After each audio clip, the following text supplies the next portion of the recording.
Admiral James Carter walked into the busy airport, pulling his small suitcase behind him. He had just finished a long and exhausting overseas deployment and was looking forward to finally going home. Dressed in a comfortable tracksuit and sneakers, he didn't look like a high-ranking military officer. He didn't mind. After years of service, he had learned that appearances didn't matter. What mattered was character, discipline, and respect. As he made his way to the check-in counter, he took out his ticket and handed it to the airline staff. "First class to Washington, please," he said politely. The woman at the counter checked his ticket, smiled, and nodded. "Yes, sir. Everything is in order. Here's your boarding pass. Have a great flight." James thanked her, took his pass, and turned toward the security checkpoint. That's when he heard a voice behind him. "Excuse me." A woman's sharp voice rang out. James turned and saw a middle-aged woman in an expensive dress standing behind him. She was holding her designer handbag tightly and looking at him with a frown. "Are you sure you're in the right line?" she asked, her tone doubtful. James was used to people being surprised when they found out who he was, but he hadn't expected this today. He simply nodded. "Yes, I am." The woman, who would later be known as Karen, didn't look satisfied. She glanced at his clothes, then at his suitcase, then back at his face. Her frown deepened. "You're in first class?" she asked again, her voice full of disbelief. James remained calm. "Yes, I am," he repeated. Karen let out a small laugh, shaking her head. "Well, that's interesting," she muttered under her breath, loud enough for others to hear. James ignored her and continued through security. He had dealt with all kinds of people in his life. Some were kind, some were curious, and some were like this woman, quick to judge, quick to assume. He wasn't about to let a stranger ruin his mood. After passing through security, he found his gate and took a seat in the waiting area.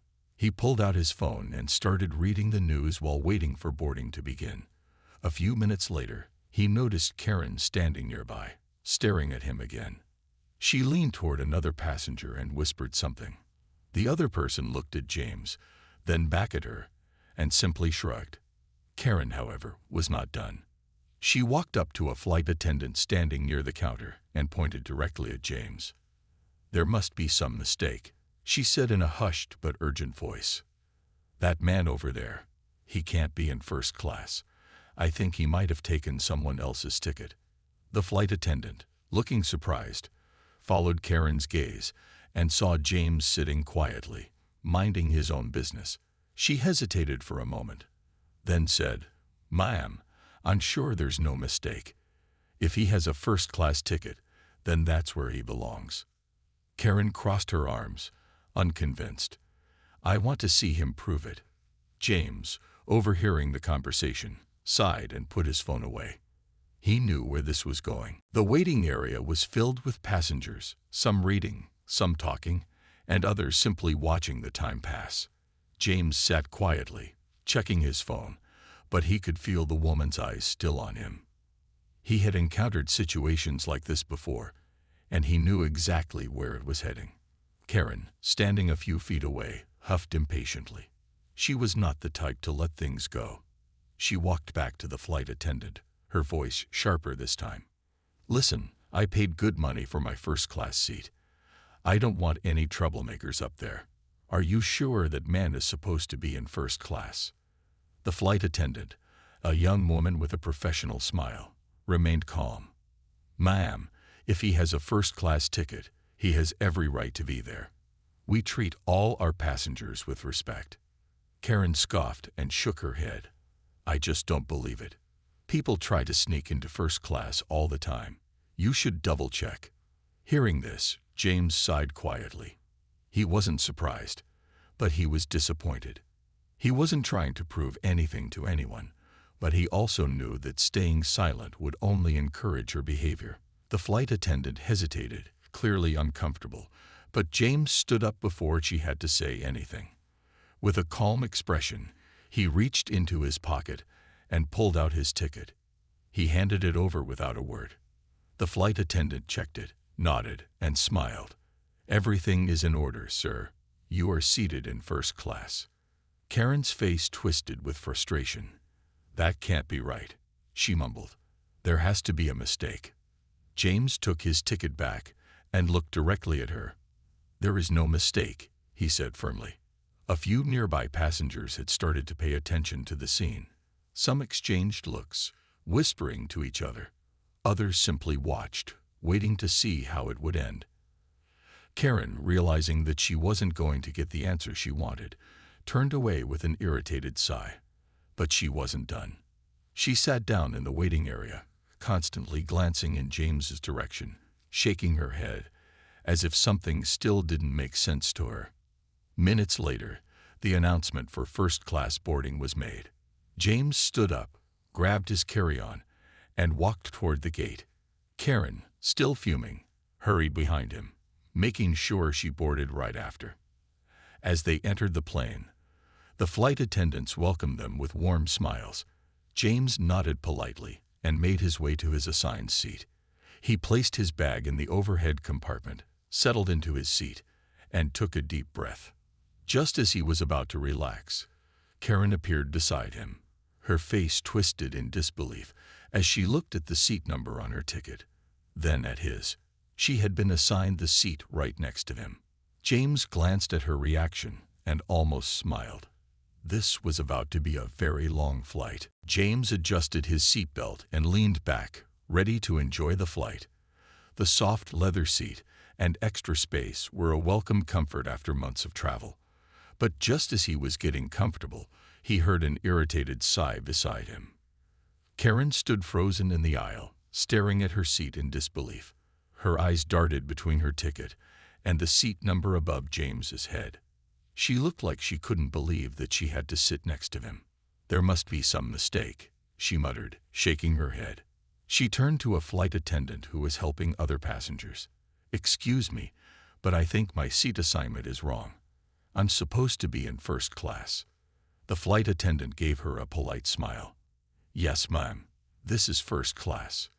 Karen's expression tightened. "No, I can't possibly be sitting here.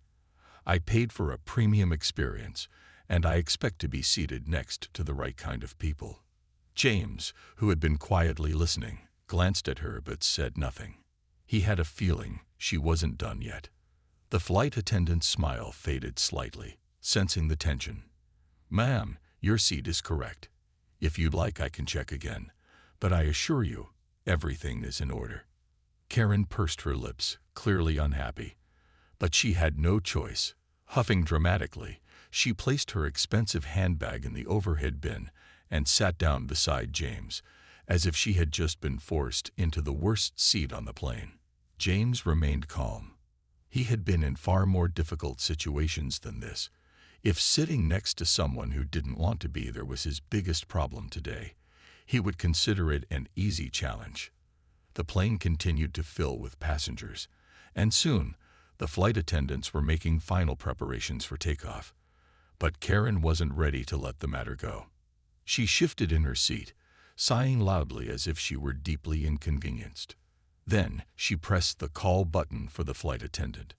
A few moments later, a young man in uniform approached with a professional smile. "How can I assist you, ma'am?" Karen leaned closer, lowering her voice slightly, but still loud enough for James to hear. "I need to change my seat. I don't feel comfortable sitting here." The flight attendant looked surprised. "I'm sorry, ma'am, but first class is fully booked. There are no other available seats." Karen's face twitched in frustration. "That's not acceptable. Can't you do something? Maybe switch me with another passenger?" The flight attendant gave her an apologetic look. "I'm afraid that won't be possible." Karen exhaled sharply and shot a glare at James, as if this was all his fault. James, still calm, turned to her and smiled politely. "Looks like we'll be sitting together for this flight. I hope we can have a pleasant trip." Karen didn't respond. She simply crossed her arms and stared straight ahead, her face full of annoyance. James knew this flight was going to be interesting. The plane was now fully boarded, and the flight attendants were making their final checks. James sat quietly, Watching as passengers settled into their seats, he could still feel Karen's frustration beside him. She kept shifting in her seat, crossing and uncrossing her arms, letting out dramatic sighs every few minutes. It was clear that she wasn't happy, and she wanted everyone around her to know it. James, however, remained calm. He had been in much tougher situations before. A long flight with an upset passenger was nothing compared to the challenges he had faced during his years of service. He simply leaned back and closed his eyes, hoping to get some rest. But Karen wasn't done yet. She kept glancing at James, her lips pressed into a tight line. Finally, she turned to him. "Are you sure you belong here?" she asked, her voice filled with doubt. James opened his eyes and looked at her. He had already shown his ticket. He had already been cleared to sit here. There was no reason for her to keep questioning him. But he could see that she wasn't asking because she was confused. She was asking because she refused to accept the truth. "I'm exactly where I'm supposed to be," James replied simply. Karen let out a small, annoyed laugh. "This just doesn't make sense," she muttered. She looked around, as if expecting someone to agree with her, but the other passengers were busy with their own things. Then she suddenly got an idea. She reached up and pressed the call button again. A different flight attendant arrived this time. A senior crew member with a calm, experienced expression. "How can I help you, ma'am?" he asked politely. Karen leaned toward him, lowering her voice. "I need to speak with the pilot. Right away." The flight attendant looked surprised. "The pilot is preparing for takeoff, ma'am. Is there an emergency?" Karen glanced at James and then back at the flight attendant. "Yes, actually. I don't feel safe sitting here. I think there's been a mistake, and I need to speak to someone in charge." James raised an eyebrow, but said nothing. He wanted to see just how far she was willing to take this. The flight attendant hesitated, clearly unsure of how to respond. He glanced at James, who sat calmly, making no trouble at all. It was obvious that Karen's complaint had nothing to do with safety.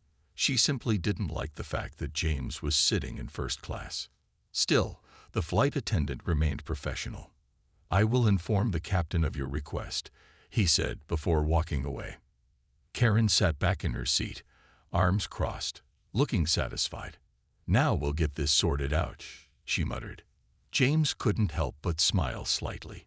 She had no idea what was coming next. A few minutes passed, and Karen sat with an expectant look on her face, convinced that the situation would soon be fixed in her favor. James, on the other hand, remained calm, waiting to see how things would unfold. Soon, footsteps approached. The flight attendant returned, but this time he wasn't alone. The pilot himself had come to see what the issue was. He was a tall, confident man with years of experience. His uniform was crisp, and his presence commanded respect. Karen immediately straightened up, a smug look crossing her face. "Finally, someone who can handle this properly," she said.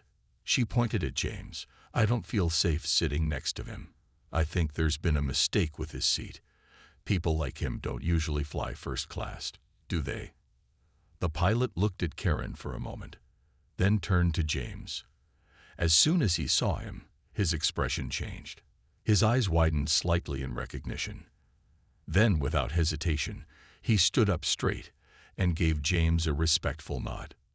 "Sir, it's an honor," the pilot said firmly, his voice filled with admiration. Karen blinked in confusion. "What?" she stammered, looking between them. The pilot continued. "I recognize you from the Navy. If I'm not mistaken, you're Admiral James Carter, correct?" James nodded. "That's correct, Captain." Karen's face turned pale. An admiral," she repeated, her voice suddenly unsteady. The pilot turned to Karen, his expression now serious. "Ma'am, you've been complaining about a highly decorated U.S. Navy admiral, a man who has dedicated his life to serving this country. You questioned whether he belongs in first class. Trust me, if anyone belongs here, it's him." A heavy silence filled the cabin. Several nearby passengers, who had been watching the situation unfold, exchanged glances. Some had already taken out their phones, quietly recording. Karen's mouth opened and closed as if she was trying to find something to say. I didn't know," she muttered. James remained calm. He didn't need to gloat or rub it in. He had been through far more important battles than this one. Instead, he simply said, "You assumed." Karen swallowed hard, clearly uncomfortable. The confidence she had earlier was gone.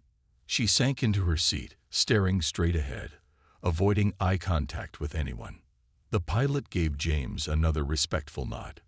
"If you need anything, Admiral, don't hesitate to let us know." James smiled slightly. "I appreciate that, Captain, but I think I'll just enjoy the flight." The pilot turned and walked back toward the cockpit, leaving Karen sitting stiffly in her seat. The flight attendants, now aware of the full situation, treated James with even more courtesy, offering him refreshments before takeoff. Karen, meanwhile, remained silent, her face red with embarrassment. The lesson had been learned, though she wished she could disappear right at that moment. As the plane began taxiing toward the runway, the cabin was filled with quiet murmurs. Passengers who had witnessed the exchange between Karen, the pilot, and Admiral James Carter couldn't help but share glances. Some whispered to each other, while others simply shook their heads at what had just happened. Karen, who had been so loud and confident moments ago, now sat stiffly in her seat. Her face was still red, and she kept her eyes straight ahead, avoiding looking at James or anyone else around her.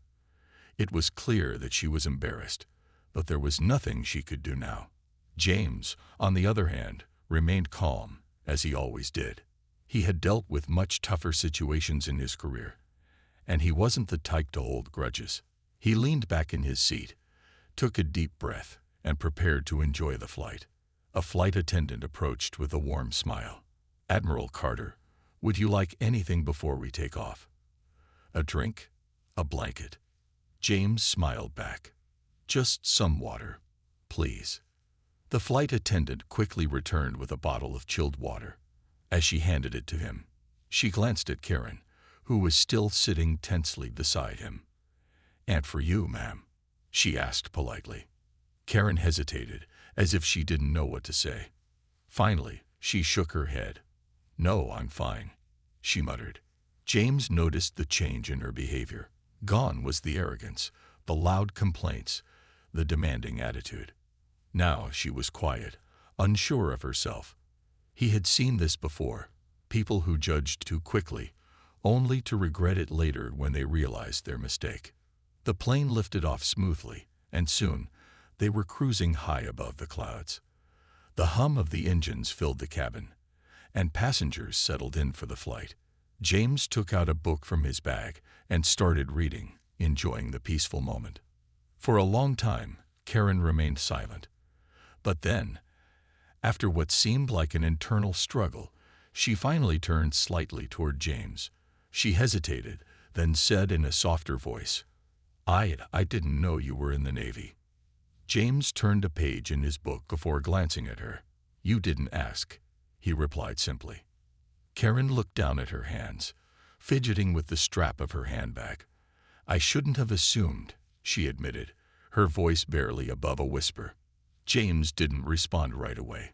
He wasn't angry at her. He had met many people like her before. Some learned from their mistakes and some didn't.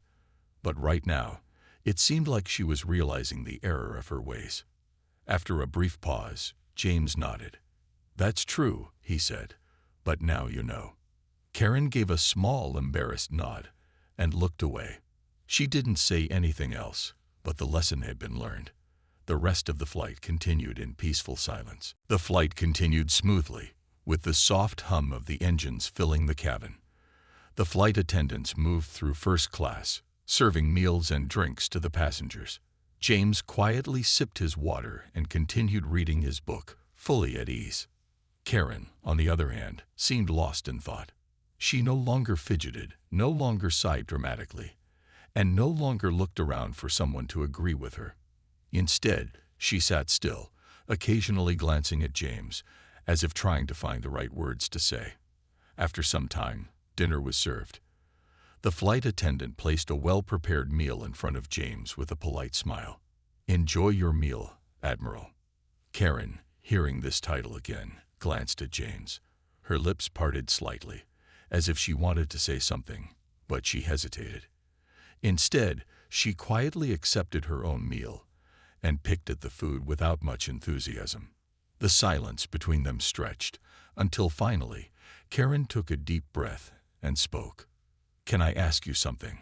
Her voice was softer now, lacking the sharpness it had before. James placed his book down and looked at her. "Go ahead." Karen shifted uncomfortably in her seat. How did you become an admiral?" she asked, genuine curiosity in her tone. James studied her for a moment before answering. "A lot of hard work, dedication, and years of service," he said simply. "I started at the bottom, just like everyone else, and worked my way up. I served my country with everything I had." Karen nodded slowly, absorbing his words. I didn't think someone like you would be in first class," she admitted, though she immediately regretted her choice of words. I don't mean it like that." James held up a hand to stop her. "I know what you mean," he said, his voice calm but firm. "You assumed things about me before you even knew who I was. And that's the problem. It's not about where I sit on a plane. It's about judging people without knowing their story." Karen lowered her eyes, her face filled with guilt. "You're right," she admitted. "I was wrong to act the way I did." James nodded. He had nothing more to say on the matter. The lesson had been taught, not with anger, not with arguments, but with simple truth. For the first time since the flight began, Karen looked truly humbled. She turned her gaze toward the window, watching the endless sky outside. As the hours passed, the tension between them faded.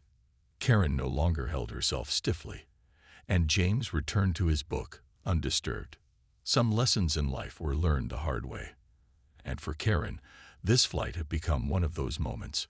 She had boarded the plane with a certain mindset, but she would be leaving it with a completely different perspective. The flight continued peacefully, with most passengers either sleeping or watching in-flight entertainment. The cabin lights were dimmed, creating a quiet and relaxing atmosphere. James flipped through the final pages of his book, his mind at ease. Karen, however, seemed restless. She had spent most of the flight deep in thought, occasionally glancing at James, but saying nothing more. It was clear that something was still on her mind. As the plane began its descent, the flight attendants moved through the cabin, collecting trays and making final preparations for landing. The pilot's voice came over the speaker, announcing their arrival time and weather conditions at their destination.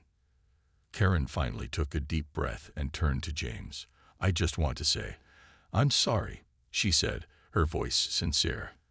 "I was rude and disrespectful to you, and I judged you without knowing anything about you." James closed his book and looked at her. He had already sensed that she had learned her lesson, but hearing her say it out loud confirmed it. "I appreciate that," he said simply. Karen nodded. "I think I've had a lot of wrong ideas about people, and I guess this experience really opened my eyes." She hesitated before adding, "I hope I can do better in the future." James gave her a small smile. That's all anyone can do, learn and grow. For the first time, Karen smiled back, though it was a little shy. "Thank you for not making a big scene about it," she admitted. "You could have humiliated me, and I would have deserved it." James chuckled softly. "That's not my style." The plane landed smoothly, and as soon as it reached the gate, passengers began gathering their belongings. James stood up, reached for his bag, and stepped aside to let Karen pass. As she grabbed her things, she hesitated for a moment before looking up at him. "It was an honor sitting next to you, Admiral," she said with newfound respect. James nodded. "Safe travels, Karen." She gave him one last glance before turning and walking away, blending into the crowd. James watched her go for a moment before heading toward the exit himself. As he stepped off the plane, the pilot stood by the cockpit door, shaking hands with passengers. When he saw James, he saluted him respectfully. Thank you for your service, Admiral. James returned the salute with a nod. Keep flying safe, Captain. With that, he walked into the terminal, disappearing into the busy airport. Karen, now a few steps ahead, paused and looked back at him. She had started this journey with one perspective, but she was leaving with another. She knew she would never forget this flight, or the lesson it had taught her. And as she walked away, she silently promised herself to never judge someone by appearances again.